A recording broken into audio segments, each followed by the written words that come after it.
everybody, it's your old pal Chuck, and I'm back once again with another review. Today, we're going to be taking a look at, from the Marvel Thor movie series, Hammer Smash Thor, aka Thor with his helmet. This was a Wave 3 figure, and finally started appearing on shelves a few months ago. Believe it or not, you can probably still find them on shelves now. This is a slight retooling of an earlier release figure. He was also released with the Warriors 3, who, if you can find them, good luck. And here, in all his glory, is mini Chris Hemsworth.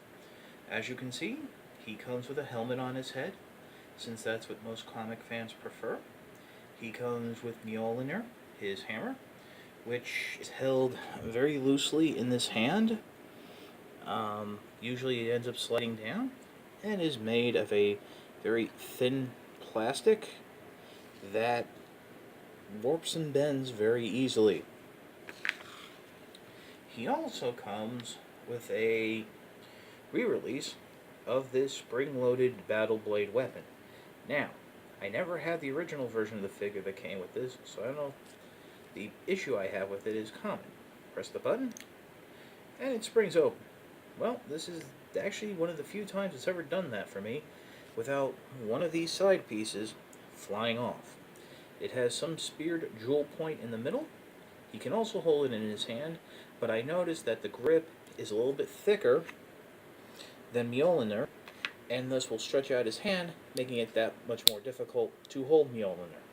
Plus, Thor never used this, so neither do I.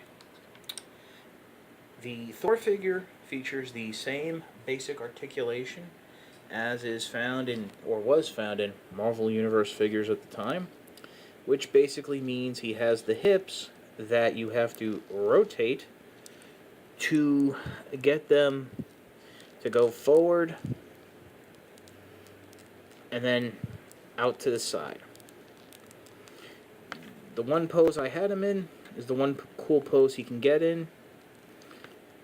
He also does have double jointed knees, a swivel, obviously needed to rotate the ball joint, and some slight ankle pivot. His arms are on that ball joint, rotate at the elbow, rotate at the wrist, and his head is on a ball joint and can look way up like he's flying, sort of like the Iron Man joint. The cape, I am not sure, is removable. I've never tried, since I use it to help balance him when posing. Really not a lot to this figure. Out of all, almost forgot, just does have that little ab crunch, way more back than he goes forward. As I was saying, this is basically the only Thor figure I bought, because this was the only Thor figure I really wanted. Had I known it was going to take so long to get him and be somewhat difficult to find, I probably would have gone for an earlier figure, since in the movie and in the Avengers, he really doesn't show up with a helmet. You may be able to still find him now, because Thor figures are still on the shelves. Places like Toys R Us will not remove them from the shelves until they sell, or they can get some sort of deal from Hasbro or TJ Maxx to buy them back. So he's basically on the shelf next to his Avengers counterpart. But that said, this has a lot more articulation than any Thor figure in the Avengers line. If you see him and you don't have anything from the movie line, pick him up.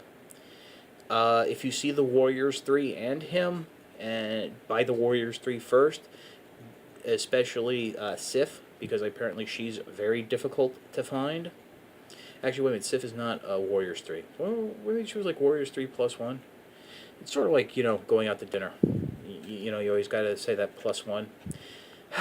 Whatever. Short review. Not really much to this figure. It's your old pal Chuck.